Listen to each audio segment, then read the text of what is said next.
Olá, boa tarde. Quarta-feira, 6 de julho. O Manchetes do Cidade de hoje já está no ar. Vamos aos destaques do dia. Bandidos explodem caixa eletrônico em um posto de combustíveis de Várzea Paulista. E veja ainda. Roubo em Sorocaba. Na fuga, bandidos colidem com um motociclista. O condutor da moto morreu no local. A vítima estava indo para o trabalho quando foi atingida pelo carro em fuga. Na cidade onde o presidente Michel Temer nasceu, obras com recursos federais estão inacabadas, juntando teias de aranha. O motivo da paralisação: a verba prometida não chegou. Solidariedade é a palavra-chave do projeto social que doa mantinhas de bebês em hospitais e instituições de caridade. E todo o trabalho é voluntário.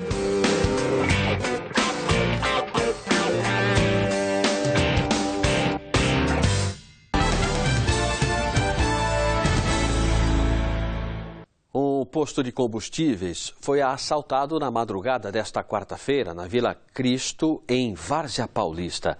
De acordo com a Polícia Militar, bandidos explodiram o caixa eletrônico. Você está vendo as imagens. Caixa eletrônico que fica no local. Houve muita destruição. A PM relata ainda que os criminosos renderam um funcionário com uma arma de fogo.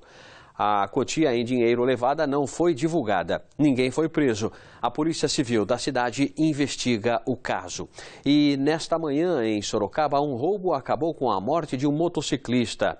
Quem conta como tudo aconteceu é o repórter Pedro Torres, que estava na rua e conferiu de perto esta ocorrência. A notícia manda para o ar. O alvo da dupla era esse veículo preto que teve a frente destruída. Para roubar a proprietária, os bandidos usaram uma arma de brinquedo. A Polícia Militar foi acionada por uma testemunha do crime. Nós estávamos em patrulhamento pela rua Aparecida e o Copom irradiou que havia ocorrido um roubo na Pedro Álvares Cabral de um Corsa sedã. Os criminosos fugiram em alta velocidade por essa rua que fica na zona norte da cidade.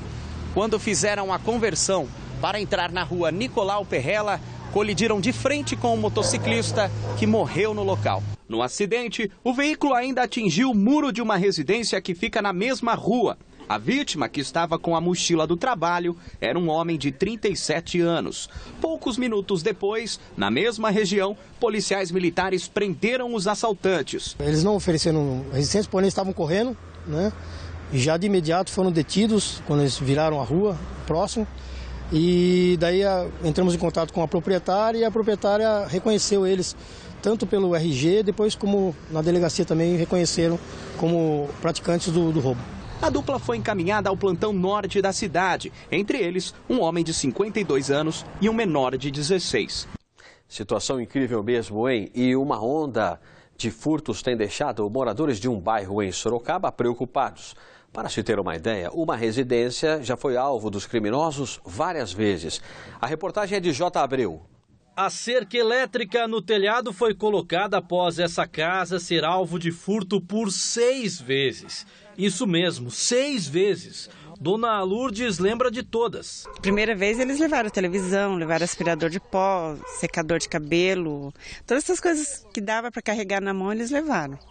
Depois, segunda vez, eles veio e levaram eletrodoméstico, depois levaram roupa, jaqueta de motoqueiras, roupa do meu filho, tênis, levaram todos os que tinham. A reclamação é constante na vizinhança, aqui no Jardim Santa Catarina 2, na Zona Norte. Este muro de uns 4 metros de altura não foi suficiente para impedir a ação de bandidos. Tudo aconteceu na casa do Diego. Foram levados videogame, DVD, notebook e outros aparelhos eletrônicos. E quando ele chegou em casa, nem percebeu os sinais de arrombamento. O portão estava normal, tinha a corrente passada no portão, os cadeados na lateral. E coloquei o carro para dentro da casa. Assim que eu abro a porta, vi que a minha televisão não estava no local, vi que estava tudo revirado.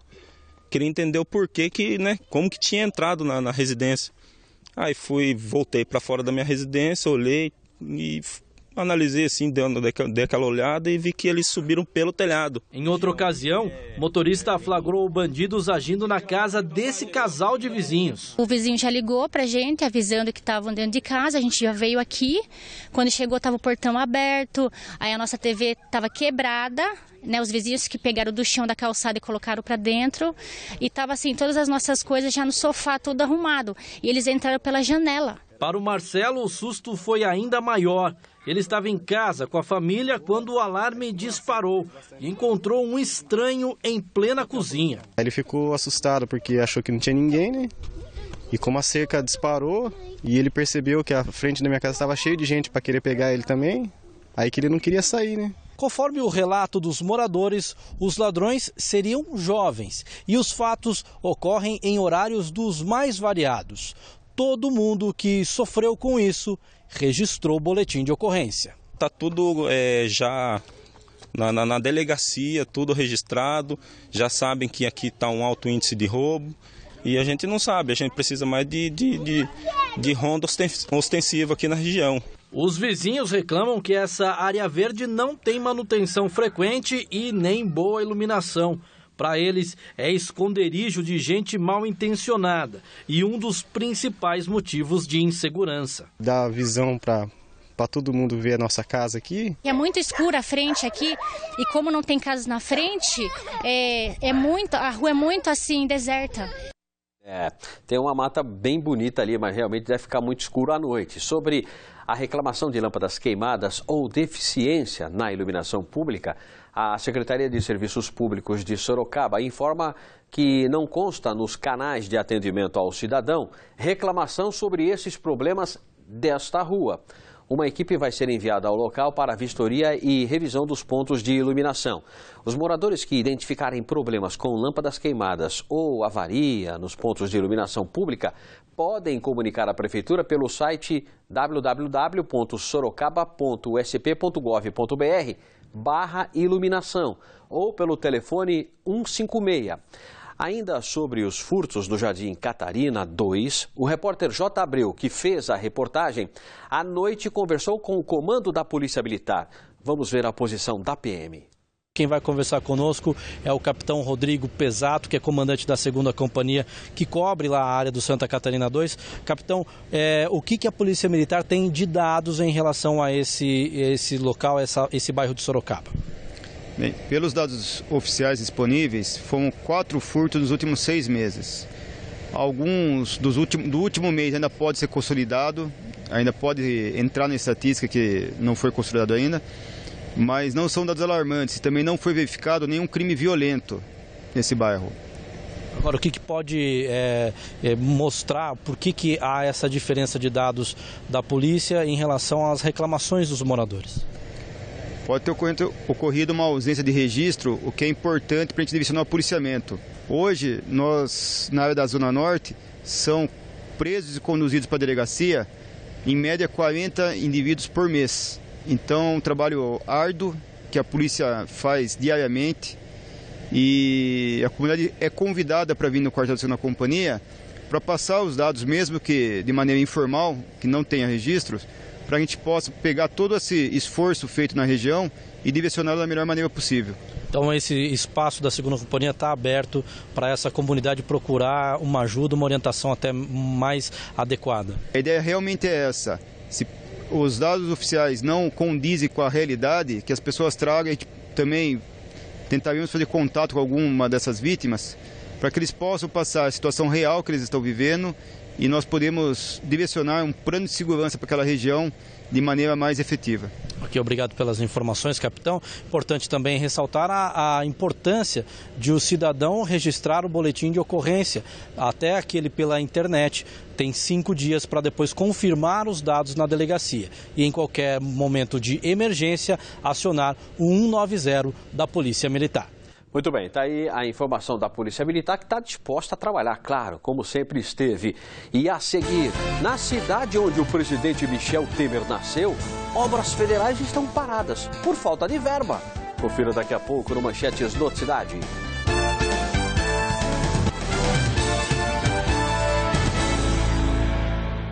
A Prefeitura de Serquilho instaurou um processo administrativo para investigar o caso de uma farmácia municipal que teria fornecido o medicamento vencido para um bebê de 3 meses. Segundo as informações, a menina, que apresenta um quadro de anemia, teria recebido do posto de saúde um suplemento vencido desde maio deste ano. Em nota, a Prefeitura da cidade informa que houve uma falha na distribuição do medicamento e que o pai da criança observou o erro e retornou à farmácia antes que ela fosse medicada. O presidente interino do Brasil, Michel Temer, nasceu em Tietê. Não é o caso de privilégios, claro, para a cidade. Mas a gente pode pensar que, pelo menos por lá, as coisas iriam sair com maior eficiência. Mas não é assim, não. Olha, nem na cidade natal do presidente as obras terminam no prazo. É notícia, manda pro ar. De junho de 2015 até junho de 2016. Esse foi o tempo estipulado para ficar pronta esta passarela bonita, a maior passarela pêncil em madeira do hemisfério sul. O custo é de R$ 4.428.645,74. Recurso previsto para vir do Ministério do Turismo. Mas a obra só começou e desde setembro, olha como está, materiais encostados no canteiro e juntando teia de aranha. Foram feitas apenas as bases para a sustentação. Isso tudo porque o repasse de verbas do governo federal parou. De acordo com os levantamentos da Caixa, que é intermediária do convênio, a empresa que venceu a licitação já investiu R$ 753 mil, mais o dinheiro que veio do Ministério do Turismo, soma aproximadamente 268 mil. E olha que essa construção é em Tietê, cidade de 40 mil habitantes, que é a terra natal de ninguém mais, ninguém menos do que o presidente da República interino, Michel Temer. A secretária de obras da cidade, que é quem fiscaliza o andamento, lamenta a demora. Não temos informação nenhuma. O prefeito que tem ido muito a Brasília, tentar lá junto ao Ministério, para que seja liberado, porque é uma obra rápida de 12 meses e é uma obra que vai trazer muito benefício para a cidade pelo fato de encurtar caminho para quem anda a pé. Eu estou interligando o centro da cidade com vários bairros, Povo Feliz, Jardim Brasil, Paraíso, Jardim Rodrigues de Moraes, a Fight, que é um local onde acontecem os eventos de Tietê. Esta avenida, que apenas começou a ser aberta aqui, ainda está nessa situação precária, é só o início da construção de uma ponte de 250 metros de extensão, que também deve passar por cima do rio Tietê, que fica logo ali embaixo, um pouquinho à frente. Mas até a placa está completamente destruída, que deveria trazer as informações desta obra para beneficiar vários bairros. E se a gente mexer aqui um pouquinho, ó, dá para ver o orçamento estimado em pouco mais de 14 milhões de reais. A empresa responsável pela obra já fez intervenções no valor de R$ 270 mil, porém os recursos que vieram do Ministério das Cidades foram apenas 93 mil. Só deu para fazer o acesso, que é a avenida, mas ela ainda está sem asfalto. Enquanto isso, o rio continua lá sendo um desafio para quem precisa ir de um lado ao outro. Tem muitas pessoas do meu bairro, aqui do Emílio Gardenal, que trabalham aqui no distrito, né? Para ele se locomover vai ser bem melhor para todos nós, né? Até mesmo quando a gente vai para Piracicaba, a gente tem que passar pelo centro da cidade e vai ser assim bem mais rápido. Como as verbas para os dois casos devem vir do governo federal, a esperança é uma ajudinha do filho ilustre do município. Nós acreditamos que com o Dr. Michel Temer na presidência, teremos mais chance. Uma esperança. Com certeza. É isso aí, nada de privilégio, apenas eficiência, não é? Como é eficiente o sorriso do Michel Temer, não é? Olha, em relação às obras da passarela pêncil, segundo o Ministério do Turismo, a obra está dentro do prazo de execução, com vigência em 31 de agosto de 2017. Bom, se o prazo foi prorrogado, poderia ter sido informado ou pelo menos trocar a placa, então, porque não é o que está escrito lá. O prazo não é esse, o prazo é até 30 de junho. Mas, de qualquer forma, o Ministério está avisando que agora é agosto de 2017. O Ministério esclarece ainda que a liberação de novos recursos está condicionada à evolução da obra. Mas se está tudo parado lá, né, na verdade, não vai ter evolução. Está tudo parado, você viu. Então, se a liberação de recurso depende da evolução da obra, se a obra está parada, evidentemente, como é que vai fazer? Um negócio impressionante, não dá para entender, não é? Já em relação à obra de construção da ponte que liga o bairro Emílio Gardenal ao Parque dos Lagos, no final da reportagem nós mostramos, o Ministério das Cidades esclarece que a gestão de recursos federais está dentro do planejamento de liberação condicionada à execução da obra, que é a mesma coisa que eu acabei de falar. E se está condicionada à liberação da obra, se a obra está parada, a execução da obra, se a obra está parada, quando é que vai chegar? Enfim, com a resposta aí às autoridades federais. Bom, direitos do consumidor, a nossa equipe preparou uma reportagem sobre a importância dos canais de comunicação disponíveis entre as empresas e os clientes. Vamos ver. Menos de 24 horas. Esse foi o tempo em que a Fabiana mudou de ideia após comprar pela internet uma bicicleta ergométrica de uma rede de supermercados. Ao entrar em contato para fazer o cancelamento, a empresa respondeu que o procedimento seria simples. No site dizia que se a nota não fosse emitida, eles nem mandariam o produto para mim e já providenciariam o estorno. Mas não foi isso que aconteceu. A surpresa veio em forma de um e-mail enviado pelo grupo afirmando que o produto foi entregue. Foi aí que a Fabiana decidiu utilizar sem sucesso 2 canais de comunicação: o chat da própria empresa e um site de reclamações e mediação para o consumidor. Eles se recusam a dar qualquer informação, né, desse pedido. Aí a gente fica pensando que foi alguém da transportadora que pegou ou realmente o transportador entregou em outro endereço, alguém com má fé pegou e a gente que vai acabar pagando. Respostas padronizadas, quedas na conexão, a experiência negativa com essas modernas formas de atendimento não é comum a todos os clientes. A empresa respondeu prontamente, né, pedindo desculpa pelo ocorrido. Nós ficamos muito contentes. O depoimento da dona Claudete é a prova de que também existe o sucesso, né, nesses canais de relacionamento entre empresa e consumidor. Desentendimento foi gerado após ela ser atendida com má vontade por um funcionário. A relação dela com a dona do estabelecimento, que sempre foi boa, ficou ainda melhor após a resposta pela rede social. Na hora que a gente viu, a gente já entrou em box, conversamos com ela, já pedindo desculpa, tudo do que tinha acontecido. Para o especialista em direitos do consumidor, Plauto Holtz, o cuidado da empresa com o canal de comunicação serviu para fidelizar o cliente. A função conciliatória da rede social, aqui nesse caso, é um exemplo claro de como no diálogo é possível atender aquilo que o consumidor espera.